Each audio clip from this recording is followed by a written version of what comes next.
Se estima que alrededor de 7 millones de personas tienen trastorno del espectro del autismo en Europa. ¿Qué tal? Muy buenas noches. En España no hay censos oficiales que indiquen cuántas personas con TEA hay diagnosticadas. Tenemos, eso sí, datos de prevalencia que apuntan diversos estudios realizados en Europa que hablan de un caso de TEA por cada 100 nacimientos.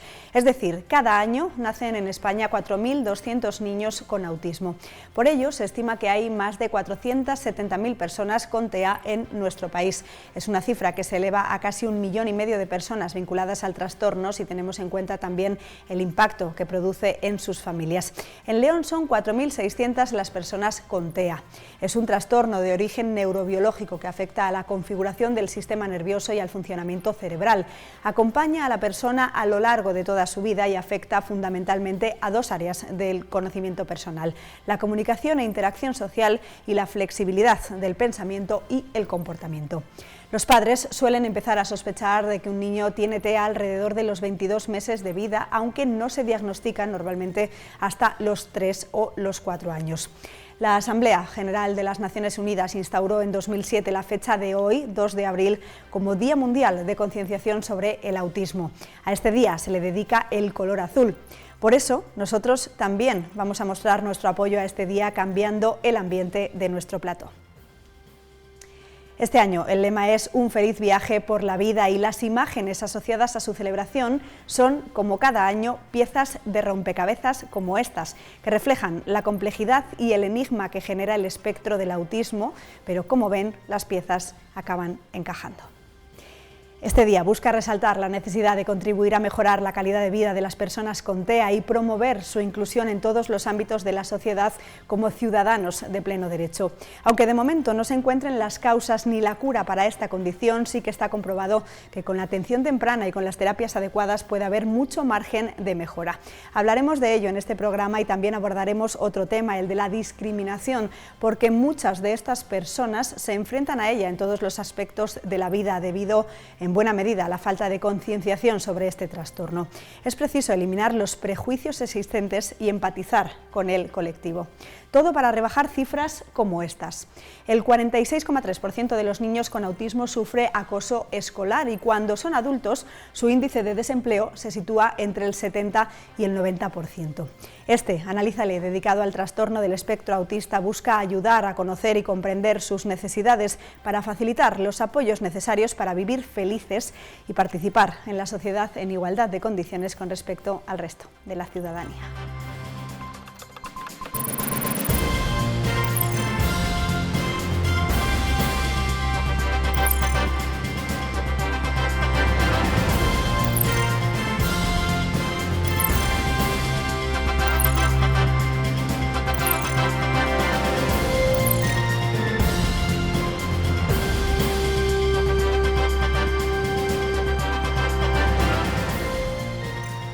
Estamos ya en la mesa de análisis para conmemorar este Día Mundial de Concienciación del Autismo, un trastorno que presentan 470.000 personas en España, 4.600 de ellas en nuestra provincia. Y para hablar del trastorno del espectro autista nos acompañan esta noche Ana López Ayer, gerente de Autismo León. ¿Qué tal, Ana? Muy buenas noches. Hola, buenas noches. Y María Eugenia Hernández, miembro de la Junta Directiva de esta asociación. Bienvenida. Buenas noches. Bueno, vamos a hablar lo primero de todo, si os parece, a explicar qué es esto del trastorno del espectro autista, por qué está caracterizado y cuáles serían sus grados. Bueno, el trastorno se define, es un trastorno del neurodesarrollo. Las personas nacen con autismo, pero hasta el año y medio no se va a detectar. Es un trastorno que va a acompañar a la persona durante toda su vida y afecta a dos áreas muy importantes del desarrollo y del funcionamiento, en este caso cerebral. La comunicación y la interacción social y el conjunto de intereses, la flexibilidad del comportamiento y de la conducta. Entonces vamos a tener una gran variabilidad, no hay dos personas con autismo iguales y vamos a tener un grupo de personas con mayor grado de afectación que van a tener, pues nos vamos a encontrar con personas que a nivel de comunicación van a necesitar sistemas aumentativos de comunicación, su manera de comunicarse no va a ser el lenguaje oral. Y luego tenemos otro grupo también muy importante de chicos y de chicas que sí que, aun teniendo lenguaje oral, tienen afectada toda la parte de la comunicación no verbal, toda la información que trasladamos pues con el gesto, con las situaciones sociales, todos los escenarios sociales en los que estamos, con lo que se espera de nosotros en esa situación, cómo nos hemos de comportar, cuándo iniciar una pregunta, cuándo pararla, qué es adecuado, por ejemplo, en un entierro, qué es adecuado en un parque, pues van a tener ahí todas esas áreas están afectadas y hay que abordarlas y trabajarlas. Decíamos que es una condición que presentan 4.600 leoneses, pero también se amplía el rango, digamos, porque afecta mucho también a sus familias. Sí, la familia está muy afectada, tanto en núcleo cercano como un poquito más, ¿no?, en siguientes grados. Al final muchas familias lo que hacen es también aislarse cuando tienen este problema, y lo que hay que hacer es todo lo contrario, buscar todos los apoyos que puedas, tanto en tus amigos, círculo de amigos, como en tu círculo de familias. Hay familias que a lo mejor no se lo quieren decir a sus abuelos o a sus tíos. Para mí es un error, porque a veces te encuentras muchos más apoyos contando lo que es la condición de tu hijo que escondiéndolo. Me van a permitir que conectemos ahora en directo con el presidente de Autismo León, porque esta asociación ha cumplido ya la mayoría de edad, ya son 18 años de presencia en León y se han conseguido varios logros en ese tiempo. Entonces, para hablar de ello, me gustaría contar con el testimonio de José Ángel Crego. ¿Qué tal? Muy buenas noches, José Ángel. Buenas noches, ¿qué tal? ¿Cuáles han sido los principales logros de Autismo León en estos 18 años de presencia en la ciudad? Bueno, pues nosotros fundamos la asociación hace ya 18 años y precisamente Eugenia está ahí también. Los principales logros, estamos orgullosos de todos. Hemos ido creciendo a lo largo que iba creciendo los chavales con los que empezamos, ¿no? Entonces, estamos muy orgullosos del Colegio de los Pequeños, estamos muy orgullosos del Instituto, de los jóvenes. Ahora pues nos enorgullecemos del centro de día, donde los chavales ya mayores a partir de 21 años pueden empezar a desarrollar su vida adulta. Desde la sede, desde la asociación, son múltiples las campañas de sensibilización y de formación de colectivos que para nosotros son vitales, como son los cuerpos y fuerzas de seguridad del Estado, como son los profesionales del mundo de la salud, los profesionales del mundo de la educación. En definitiva, llevamos 18 años dando a conocer el mundo del autismo, ¿no?, en todas las facetas y a todos los estamentos de la sociedad, para hacerlos visibles y poder concluir con lo que queremos, que es que los chavales y las personas con autismo tengan derecho a desarrollar una vida feliz, ¿no? ¿Se ha conseguido ese conocimiento por parte de la sociedad leonesa en estos años? Sí, yo creo que sí. Al final hemos dado tanto la matraca que año tras año, a través de, pues lo que digo, principalmente de campañas de formación y de sensibilización, pero yo creo que lo que más se hace son las campañas precisamente de formación, ¿no? Cuando estamos con los policías locales, con los policías nacionales, con la Guardia Civil, con la UME, cuando estamos en el hospital, con el personal de emergencias, con el personal de urgencias, cuando estamos en los centros con los pediatras, cuando estamos, y después ya, eso en cuanto a formación, ¿no? Que son constantes los cursos que llevamos haciendo un montón de años, ¿no? Pero después ya, pues las campañas de sensibilización y los medios de comunicación, siempre estáis ahí arropando estas iniciativas, y yo creo que sí, que hoy en León yo creo que el mundo del autismo es conocido, ¿no? Yo creo que sí. Aquel proyecto de la Ciudad del Mayor, que finalmente se habló de que podía ser un centro de autismo, parece ser que ha vuelto al proyecto inicial. ¿Hubiera significado algo importante, me imagino, para Autismo León, contar con un centro de referencia estatal en este tema? A ver, ese es un tema que, pues lógicamente, nos hace mucha falta a las personas que estamos vinculadas en el mundo del autismo, un centro de referencia a nivel nacional, aparte de que está contemplado en el Plan Nacional de Autismo, no solo está contemplado, está aprobado por el Congreso de los Diputados, y nosotros deseamos que cuanto antes se ponga en marcha, porque al final es un bien para todo el colectivo, ¿no? José Ángel, un deseo para este 2 de abril, hoy que estamos conmemorando ese Día Internacional. Perdón, pero estoy oyendo música. Sí, no sé si me escucha. Estamos Estoy viendo teniendo un vídeo. problemas. Sí, ¿ahora, José Ángel? Bueno, estamos teniendo problemas con esa videollamada. Ahora sí, vale, José Ángel, te decía un deseo para este 2 de abril, hoy que estamos conmemorando ese Día Internacional. Nuestro deseo no es otro que el lema que este año ha puesto en valor Autismo Europa, ¿no? Feliz viaje por la vida. No se me ocurre, la verdad, que un lema mejor. Y el principal deseo es que las personas con autismo y sus familias realmente puedan acceder a una vida feliz y a una vida plena, ¿no? Y ese es nuestro deseo. Fenomenal, José Ángel, pues muchísimas gracias por atendernos. Gracias. Gracias, buenas noches. Buenas noches.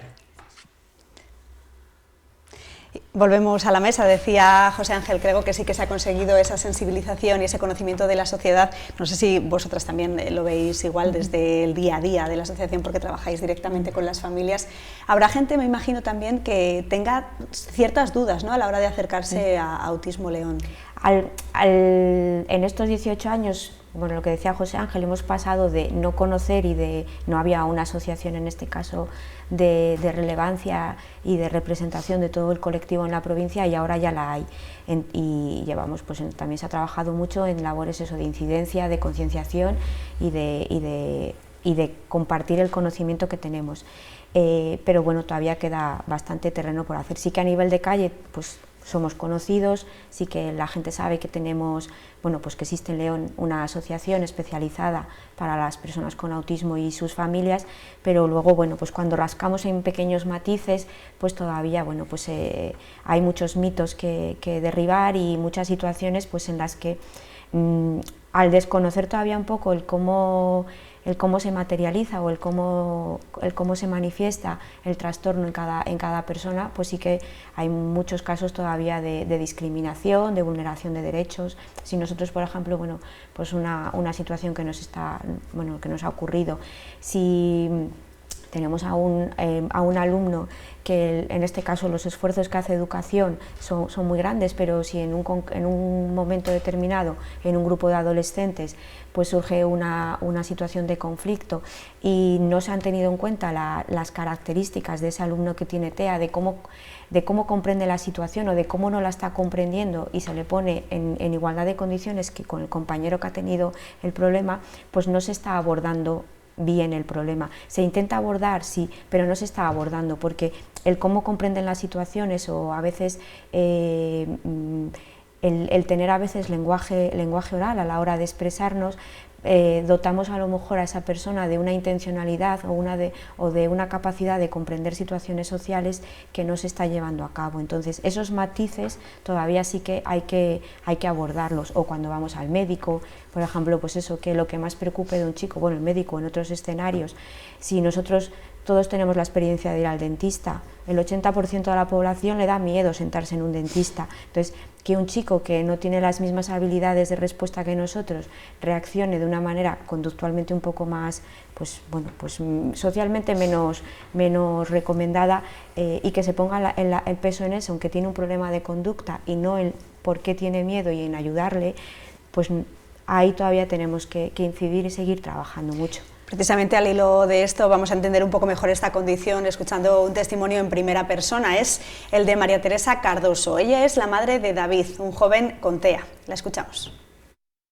Hola, buenos días. ¿Somos? David y mamá Tere. El lema de este año es un feliz viaje por la vida. ¿Qué es para nosotros, si nos ponemos a pensar o ponernos en el lugar de cada uno, ¿no? ¿Qué es para nosotros una vida feliz? Pues a lo mejor para una persona es leer un libro, hacer un viaje, ir a la tienda a comprar una tableta de chocolate. Cosas tan sencillas que nos hacen la vida feliz. Para las personas con TEA, que también les gusta, también les hace feliz leer un libro, salir de viaje o comprar una tableta de chocolate. Pero a veces se encuentran con la incomprensión, ¿no? Por ejemplo, de este acto que decimos de ir a comprar una tableta de chocolate al supermercado. A ellos les gusta pagar, les gusta interactuar con la cajera, por ejemplo, pero a lo mejor tenemos una persona detrás que está sobrando, porque el chico está tardando en pagar, está tardando en meter la tableta de chocolate en la bolsa, un proceso que para nosotros es normal y se hace en un segundo, ellos tienen que procesarlo. Y para que ellos puedan llegar a comprar esa tableta de chocolate, con el apoyo, por supuesto, de alguien que tiene que ir con ellos, o personas independientes con TEA que no necesitan ese acompañamiento, pero que tardan un poquito más de lo habitual. No se tiene esa comprensión, por ejemplo, de la persona que está detrás esperando. Para esto sirve el Día de Concienciación del Autismo, para que la gente lo entienda, lo comprenda y sepan que un acto tan simple como estar tranquilo esperando detrás de una persona que está tardando un poquito más en pagar, es ayudarle a ser un poquito más feliz ese día. Con David, con 21 años, lo que nos planteamos o lo que se nos viene a la cabeza es, él va para arriba, ¿de acuerdo? Nosotros vamos para abajo, cada vez somos más mayores, y hay algo que nos preocupa, su futuro de forma independiente. Todos, por ley de vida, ¿de acuerdo? Nuestros chicos, como cualquier familia, se supone que han de vivir más que nosotros. Esa es la preocupación que realmente tengo ahora mismo, ¿no? Que David esté yo o no esté, pueda estar dentro de un lugar adaptado, una vivienda adaptada, siguiendo con el trabajo específico que ha tenido durante todos los años, para que no pierda nada de lo que ha conseguido, que esa vida sea plena, sea feliz, que se reconozcan sus derechos. Decía María Teresa algo muy importante, que es lo relacionado con la concienciación y con la sensibilización, que la gente entienda que estas personas necesitan más tiempo, que tienen otra forma de pensar. ¿De verdad la gente lo entiende o vivimos de espaldas un poco a todo lo que no sea nuestro día a día? No, es muy difícil de entender. Y en adultos, bueno, están más tranquilos. En los chiquitos pequeñitos muchas veces vemos chicos que nos parecen o niños que nos parecen niños con rabietas, y a lo mejor es un problema de conducta derivado de su autismo. A las madres jóvenes, sobre todo, que les miren en esos momentos, como diciendo qué mala madre, que no controlas, eso les afecta muchísimo. En los que llevamos ya más tiempo ya lo tenemos superado, pero es una pena. Y claro, la gente tampoco sabe que ese niño puede ser una persona con autismo, pero simplemente no juzgando, intentando a lo mejor echar una mano en vez de echar leña al fuego, pues avanzaríamos mucho, ¿no? Y quitaríamos un poquito de estrés no solo al niño, sino a la familia, que si la familia está más tranquila, el niño también va a estar más tranquilo. Puede ser que ocurra eso, que haya gente incluso que tenga un niño que tenga esta condición en casa y que le esté restando importancia, que diga, bueno, pues se enfada mucho, o tiene rabietas, o ¿cuáles son las claves, digamos, para saber que podemos estar hablando de autismo? Ella te lo dice mejor, más profesional. Pues hay una serie de indicadores que sí que son importantes, por ejemplo, pues eso, que en torno a los 18 años, 18 meses no haya surgido a lo mejor ninguna palabra, pues papá, mamá, pan, estas primeras palabras que tienen que surgir, el tema del señalado, el cómo juega, a lo mejor el cómo juega con los objetos en vez de a lo mejor jugar con una muñeca, vestirla o desvestirla, que se concentre más a lo mejor en una parte, o pues a lo mejor a hacer recorrer los cochecitos, pues que se concentre a lo mejor en la rueda y en el giro de la rueda, cómo reacciona ante cambios imprevistos, cuando pues vamos de un sitio para otro, vamos a un sitio nuevo. La ausencia también de contacto ocular es muy significativo. Nosotros necesitamos mirar a la cara de la gente porque nos aporta mucha información. Al estar afectada la comunicación social y todo lo que nos da el lenguaje no verbal, pues el foco de interés para ellos desaparece. Hay que recordar en este punto que también se realizan diagnósticos en la propia asociación, y es necesaria esa labor porque no siempre se identifica a tiempo este trastorno por los cauces, digamos, corrientes, como acudir al pediatra. Veíamos al inicio que se diagnostica sobre los 4 años y vamos ahora a conocer otro testimonio, el de Vanessa Fernández. Ella es madre de 2 gemelos y los 2 con TEA. Hola, me llamo Vanessa y soy la mamá de Adrián y Sergio, gemelos de 12 años con trastorno del espectro del autismo. Fue aproximadamente a los 8 meses cuando comenzamos a notar que algo en el desarrollo de Adrián era diferente, pero no fue hasta los 18 meses cuando nos derivaron a atención temprana. Una vez allí, al comprobar que Adrián tenía un hermano gemelo, se activó el protocolo de seguimiento y así empezamos a vivir una etapa inicial de mucha intranquilidad por saber qué es lo que les pasaba a nuestros hijos.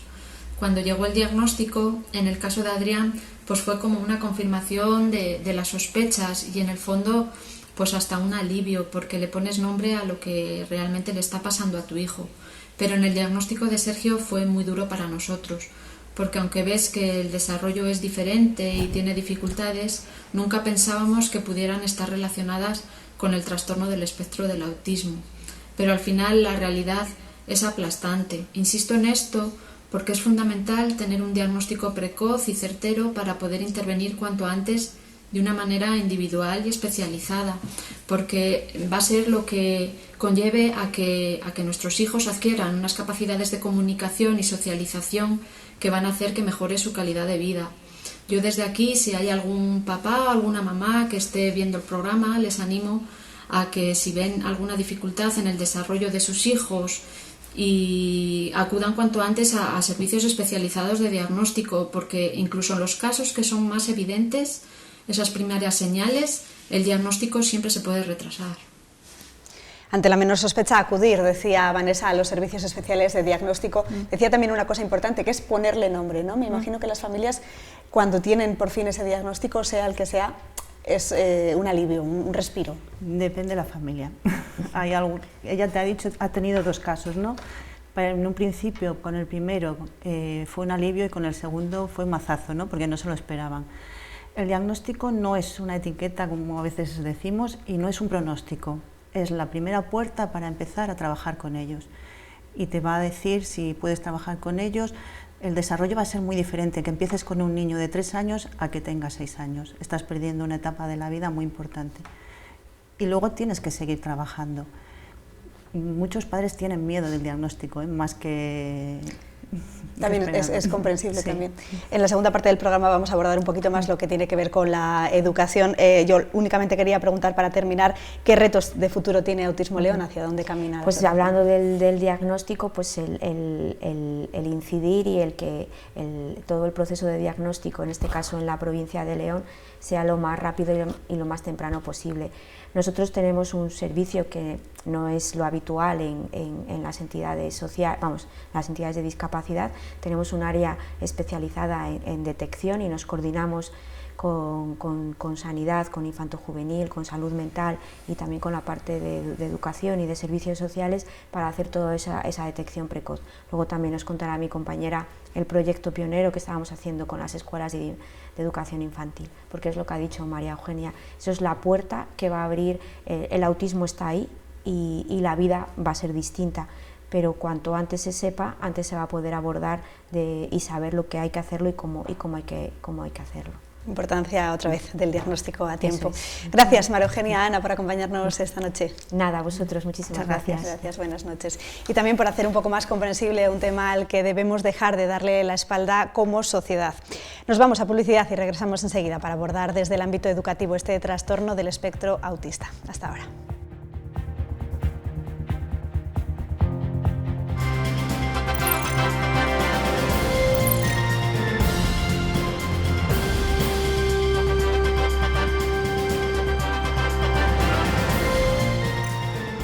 Y nos acompañan ya en esta segunda parte Estela Gallego, responsable del área de evaluación de diagnóstico. ¿Qué tal, Estela? Muy buenas noches. Daniel Laguna, director del Centro de Educación Especial Paz Peña. Buenas noches. Y Marta López, directora del Centro Pilar Bañez. Buenas noches. Buenas noches. Habíamos hablado en la primera parte de la importancia de la evaluación y del diagnóstico, Estela. Decían que incluso en torno a los 22 meses es cuando muchos padres se dan cuenta de que algo no funciona bien, hay algo que está mal y necesitan esa atención. Es clave en lo antes posible empezar a trabajar con estos niños, ¿no? Porque los primeros meses, digamos, que son imprescindibles. Sí, se dice siempre que los niños, cuanto antes empiece a trabajar con ellos, la estimulación sea lo más temprana posible, pues siempre su avance va a ser más positivo. Y en el caso de TEA, pues es que hay señales de alerta que se pueden ver en torno a los 9 meses, como por ejemplo el seguimiento del contacto ocular, la sonrisa social, el señalado, y una vez que se detecten que hay ausencia de ese tipo de señales, de ese tipo de gestos comunicativos, de indicios comunicativos que son muy tempranos, pues sí que se tendría que dar una voz de alarma y empezar a mover los mecanismos de detección precoz, que la verdad es que existen muchísimas herramientas de detección precoz que no dan un diagnóstico, pero sí que nos dan información sobre una posible sospecha. Entonces tenemos las señales de alerta, tenemos las herramientas de detección, también sabemos cuál es la población de riesgo, que en este caso son los hermanos o hermanas de otros niños o niñas o personas que ya tienen autismo. Bebés o niños que tienen algún tipo de patología y han sido prematuros, o también eso, que tienen alguna cuestión genética o otro tipo de trastorno asociado. Entonces, con esta población que ya sabemos que es más vulnerable, sí que se pueden activar ese tipo de mecanismos de detección precoz para reconocer esas señales de alerta de una forma más temprana posible y poder, en el caso en el que sea necesario, realizar una evaluación diagnóstica lo más temprana posible para empezar a trabajar con ellos lo antes posible. Desde Autismo León tenemos un proyecto de innovación donde trabajamos con las escuelas infantiles tanto del Ayuntamiento de León como de San Andrés del Rabanedo, donde hacemos un cribado a sus alumnos, y durante el año pasado y este año hemos hecho un total de aproximadamente 250-260 cribados, y de ahí sí que hemos sido capaces de sacar ese 1% de la población con señales de alerta compatibles con un TEA. Ha habido otros en los que ha habido una alarma, pero cuando nos hemos sentado con la familia y hemos hecho una entrevista más extensa, pues solo se ha quedado en unas señales de alerta muy bajas, pero otras sí que han sido lo suficientemente significativas como para justificar una evaluación diagnóstica. ¿Desde cuándo y hasta cuándo se proporciona esa atención temprana y qué herramientas tienen estos niños a mayores de la educación que puedan recibir en sus centros? La atención temprana se da de los 0 a los 6 años. Es verdad que la parte que proporciona servicios sociales abarca hasta los 3 años en los casos de los chicos de los niños que no están escolarizados. Una vez que pasan a los que cumplen 3 años y se escolarizan, ya los apoyos los proporciona el área de educación. Educación en un centro, digamos, convencional, un centro privado, concertado, público. En un centro ordinario, en un centro de educación ordinario. Vamos a aprovechar ahora porque seguiremos hablando de cómo se aborda la atención educativa de estos niños, pero antes vamos a escuchar otro testimonio en primera persona, que es el de María Jesús Pérez. Ella es madre de Lucía, es una adolescente con TEA y cuenta su caso desde el primer diagnóstico hasta las necesidades que tiene su hija a nivel educativo y las reivindicaciones también asociadas a ellas. La escuchamos. El diagnóstico de Lucía se nos dio cuando tenía 8 años. Al principio, su pediatra de cuando era bebé nos hablaba de un mutismo selectivo, y cuando fue creciendo se valoraba como una timidez extrema. Había aspectos que no nos encajaban ni con mutismo ni con una timidez extrema. Entonces, en una revisión pediátrica, coincidiendo con otra pediatra, y comentándoselo, nos dijo de hacernos unas preguntas donde teníamos que tirar de memoria, porque eran desde cuando era bebé, y ya de un pequeño corte de autismo. Nos recomendó la asociación. Fue nuestro primer paso y el más importante, desde luego. Ahí ya la asociación le realizó el diagnóstico y se puso a trabajar en habilidades sociales a tope con Lucía. Lucía es una niña de 13 años y me gustaría que se la conociera en más profundidad, ya que es una niña divertida, alegre y muy habladora, sobre todo en el ambiente familiar. Los cambios que hemos notado en Lucía, sobre todo, es en la relación con las personas, en iniciarse en una conversación, en participar en el colegio y sobre todo durante sus clases académicas, y reconocer una injusticia y saberla defender, aplicando sus derechos como lo tiene cualquier otra persona. Lucía ha tenido situaciones de ser etiquetada con calificativos como, por ejemplo, ser una borde. No lo es. Es cierto que fuera de nuestro ambiente familiar es más seria y formal de lo normal o de lo que corresponde también para un niño de su edad, pero considero que no es una condición el ser serio o el ser más formal un motivo para etiquetar a una persona como borde. Creo que hace mucha falta tener personal de apoyo educativo en los centros escolares.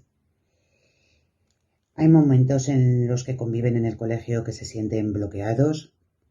Esos bloqueos les generan cuadros de ansiedad importantes que no saben resolver por sí solos, y de ahí que se necesite más que nada personal de apoyo educativo. Decía María Jesús que los colegios deben contar con una persona para atender a estos niños, pues igual que se pone, por ejemplo, una rampa para acceder a un niño que está en silla de ruedas, pues un profesor, ¿no? Una persona indicada en cualquier centro convencional, porque si no luego me imagino que ya se derivan a centros de educación especial, pero si los primeros años, lo que decía antes Estela, pasas con 3 años al colegio y te encuentras con esa situación que al final es una barrera, me imagino que haya incluso derivaciones erróneas a centros de educación especial, etcétera, ¿no? Bueno, hay muchas veces que las familias demandan esos apoyos y los chicos, por así decirlo, lo que tenemos en nuestro centro son chicos con TEA y un grado de necesidades de apoyo elevadas. Entonces son chicos que en el transcurso de su etapa educativa acaban saliendo de un centro ordinario pasando a una modalidad de escolarización en un centro específico. ¿Quién se encarga, digamos, de que los niños reciban la atención que necesitan, la que merecen? Pues si tienes que ser derivado a un centro especial o si no tienes que serlo. Dentro de los equipos de orientación de la Junta de Castilla y León de Educación, las orientadoras son las que hacen las evaluaciones de los alumnos, en este caso que están en los centros ordinarios o en los centros específicos, y son ellas las que también ayudan a las familias y orientan y proponen un cambio a una modalidad específica o un centro específico de educación, y las familias muchas veces también ante la falta de apoyos o recursos son las que también inician esos trámites y solicitan el cambio a un centro específico como el nuestro.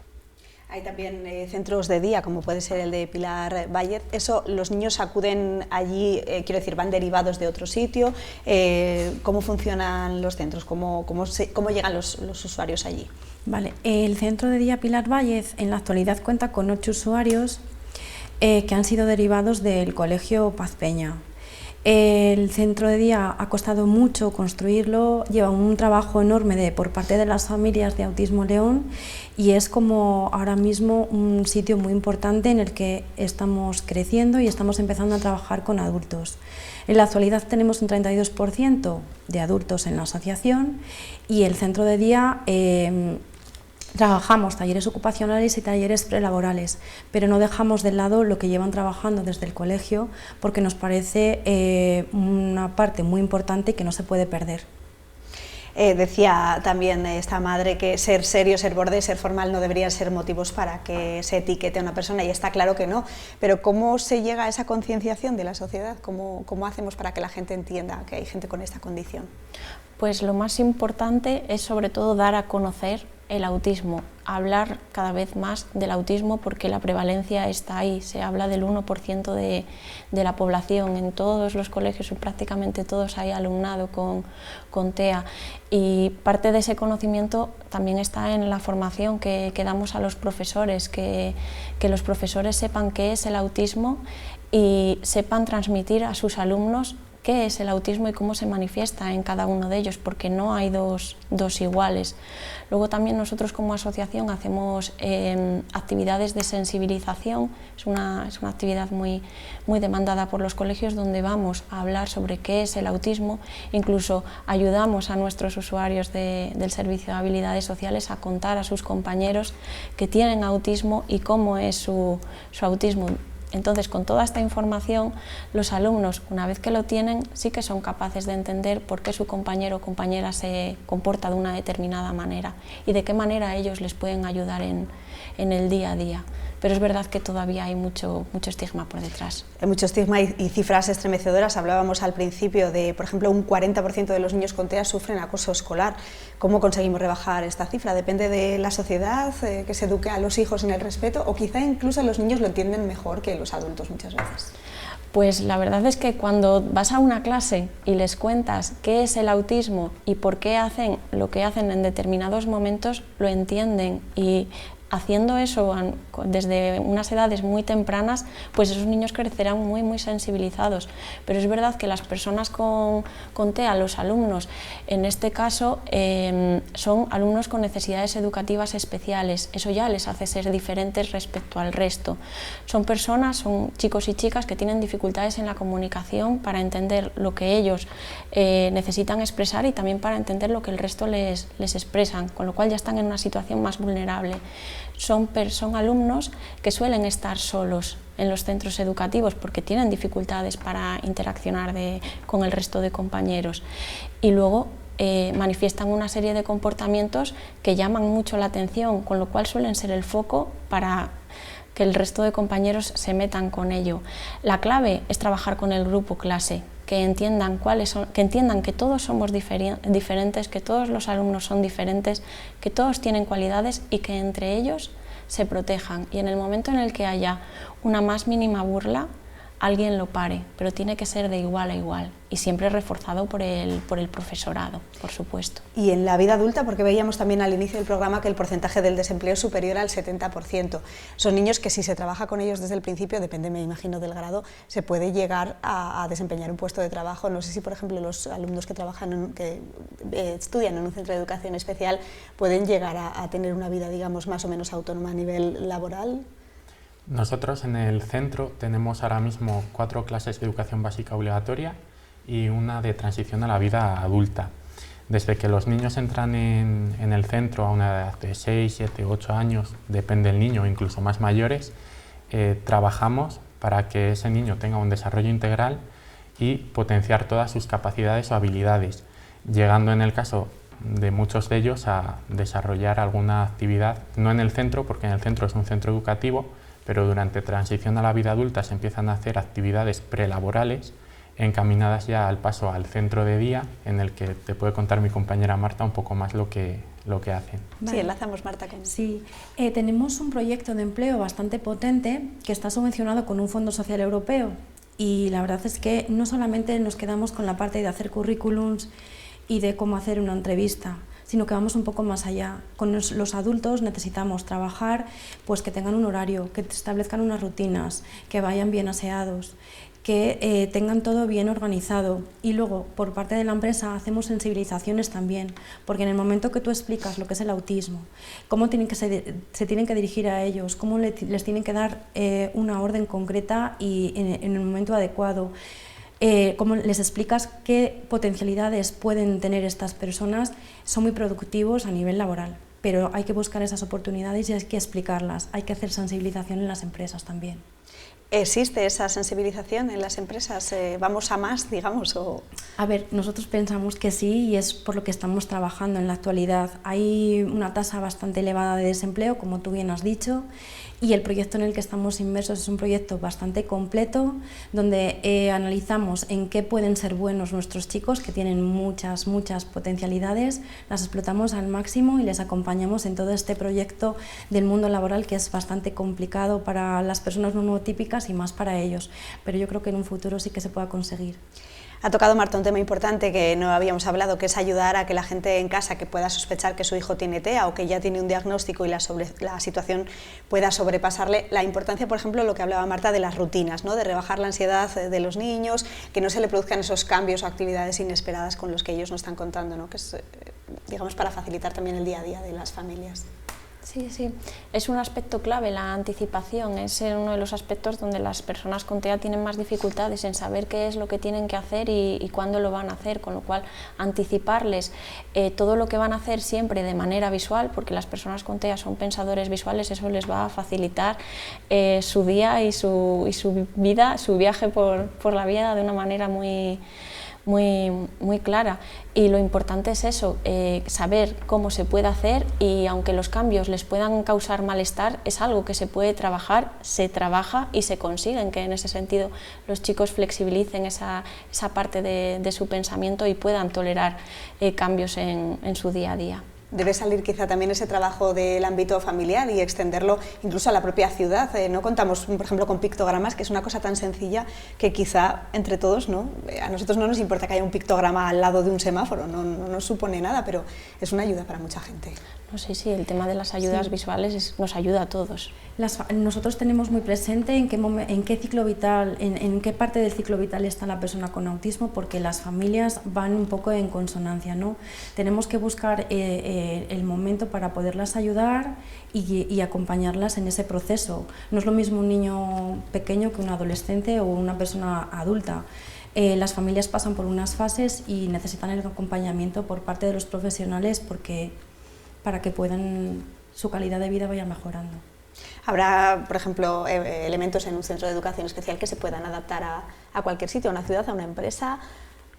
Sí, nosotros trabajamos con metodología muy específica, utilizamos TEACH para la estructuración del aula, eso se puede adaptar, se puede llevar a una empresa, a un centro de trabajo. Las familias muchas veces lo utilizan en sus casas para adaptar todo el entorno, para que el niño entienda lo que va a ocurrir a su alrededor. De esa forma se reduce la ansiedad también de ellos. Utilizamos metodología de apoyo conductual positivo también. Para trabajar la comunicación se utiliza PECS, que es un cuaderno con imágenes. Ellos son muy visuales. A través de imágenes ellos son capaces de comunicarse. Entonces muchos de los chicos no tienen lenguaje verbal, pero sí que tienen una comunicación. Eso se puede llevar fuera. Previamente al COVID hacíamos salidas con los chicos en la comunidad, íbamos a cafeterías, pues tenemos chicos que eran capaces de pedir lo que les apetecía, una Coca-Cola, un zumo, en ese momento. Eso requiere también de un trabajo y de llevarlo a la comunidad y que el resto adopten también un poco y aprendan cómo se comunican o cómo trabajan nuestros chicos con TEA. Volvemos a la importancia del diagnóstico temprano, porque cuanto antes se sepa, antes se puede empezar a trabajar con ellos, y puede ser incluso que ahora en los últimos años se ha hablado un poco más de la concienciación, se ha estudiado más este tema, pero habrá gente incluso pues, que tenga 40, 50, 60 años y que tenga igual un grado bajo de autismo y nunca se lo han diagnosticado, y diga a la gente, pues fíjate qué visual es esta persona, ¿no? O cómo se tiene que fijar en... Volvemos a esa importancia del diagnóstico precoz. Sí.